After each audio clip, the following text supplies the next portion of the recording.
Iran's supreme leader Ayatollah Ali Khamenei has warned Washington that U.S. involvement in the conflict would lead to irreversible damage.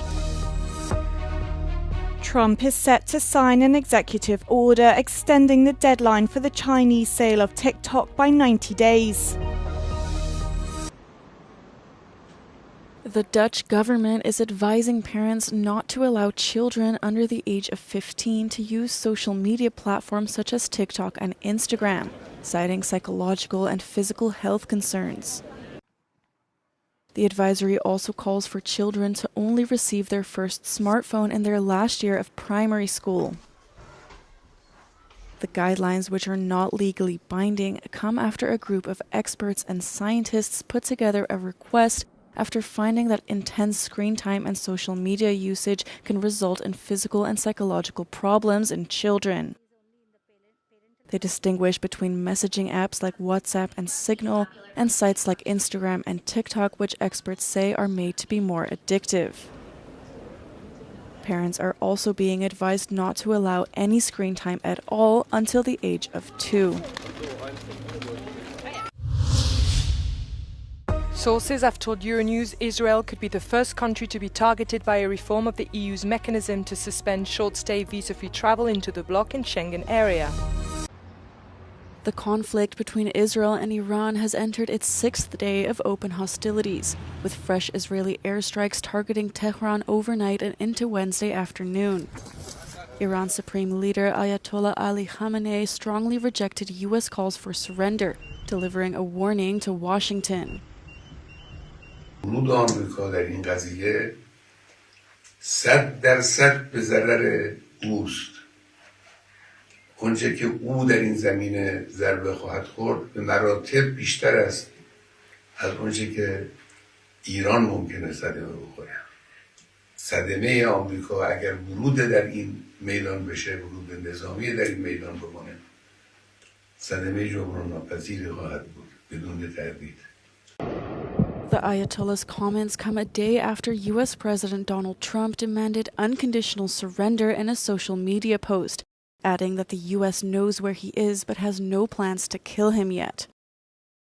The latest Israeli strikes hit one facility used to make uranium centrifuges and another that made missile components, the Israeli military said.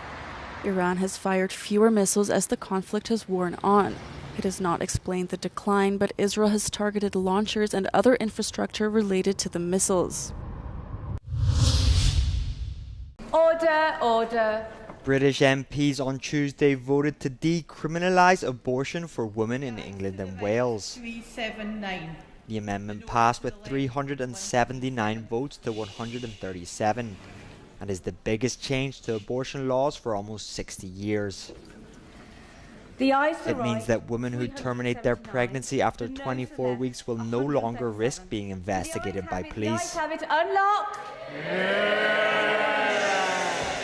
The financial and the emotional trauma, and also having your whole personal life being public knowledge in a court of law.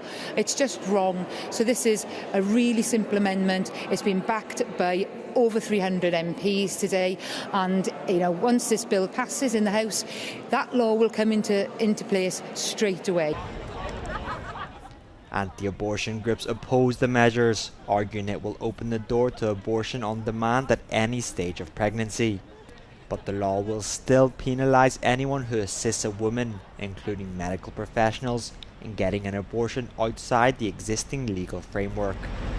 Under current law, doctors can legally carry out abortions in England, Scotland and Wales up to 24 weeks, and beyond that under special circumstances.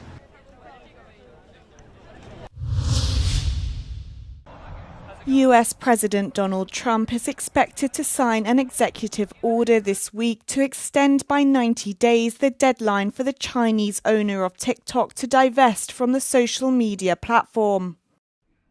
It's the third time Trump has delayed enforcement of a congressionally mandated ban on the app, which was originally set to take effect in January, unless the company had sold or made significant progress towards selling its US assets.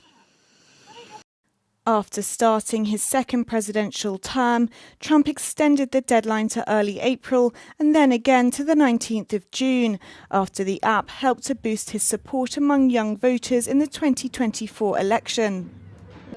A deal to transfer TikTok's US operations to a US-run firm was also shelved in spring, after China backed out following Trump's announcement of global tariffs. Democratic senators argue Trump lacks the legal authority to extend the deadline and claim the proposed deal falls short of legal requirements. Pope Leo XIV warned on Wednesday that high-tech weaponry makes the world a much more dangerous place, and that deploying them on battlefields could bring a level of barbarity far greater than that of past times. Il cuore della Chiesa è straziato per le grida che si levano dai luoghi di guerra, in particolare dall'Ucraina, dall'Iran, da Israele, da Gaza. Non dobbiamo abituarci alla guerra, anzi bisogna respingere come una tentazione il fascino degli armamenti potenti e sofisticati. Pertanto, in nome della dignità umana e del diritto internazionale, ripeto ai responsabili ciò che soleva dire Papa Francesco. La guerra è sempre una sconfitta e con Pio XII nulla è perduto con la pace, tutto può esserlo con la guerra. Speaking to the crowd gathered in St. Peter's Square, the Pope appealed for peace.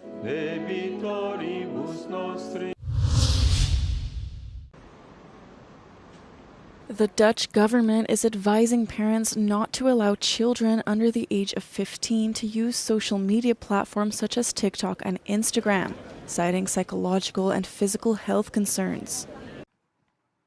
The advisory also calls for children to only receive their first smartphone in their last year of primary school. The guidelines, which are not legally binding, come after a group of experts and scientists put together a request after finding that intense screen time and social media usage can result in physical and psychological problems in children. They distinguish between messaging apps like WhatsApp and Signal and sites like Instagram and TikTok, which experts say are made to be more addictive. Parents are also being advised not to allow any screen time at all until the age of 2.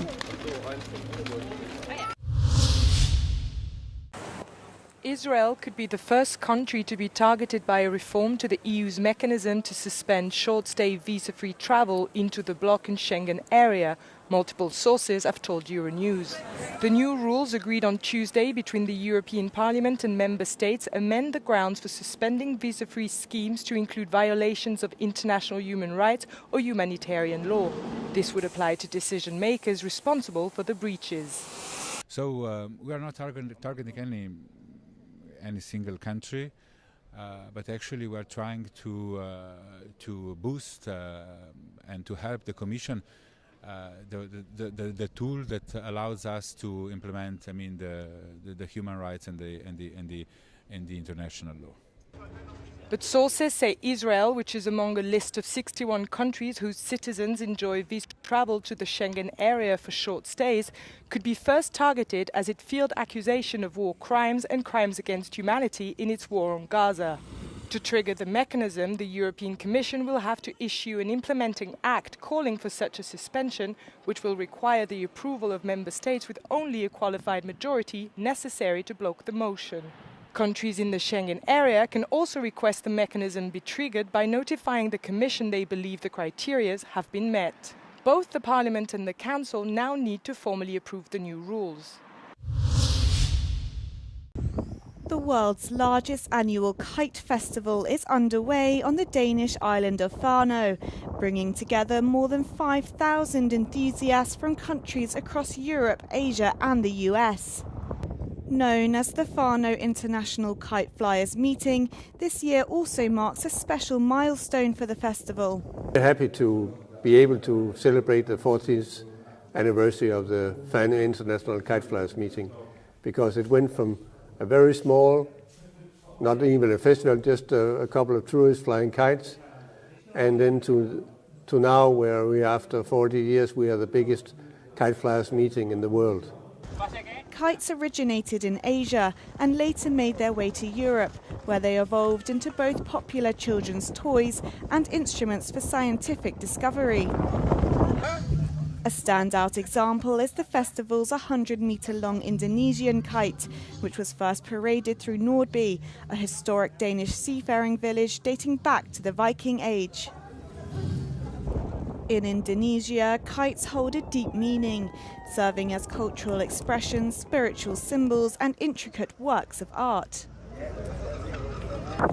Throughout the festival, there will be a number of events, including themed kite competitions and workshops by Indonesian kite makers.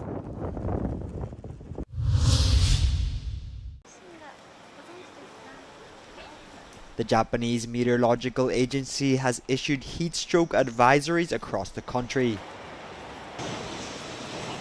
Record temperatures were logged in 14 cities for June, while in central Tokyo the mercury hit 34.4 degrees Celsius, which is unusually high for this time of year. I'm pretty much treating it like it's August right now, because this is standard weather for August. According to local authorities, one person died and more than 50 people were sent to hospital due to heat strokes on Wednesday. Every summer, Japanese officials urge the public, especially elder people, to seek shelter in air-conditioned rooms to avoid heat stroke.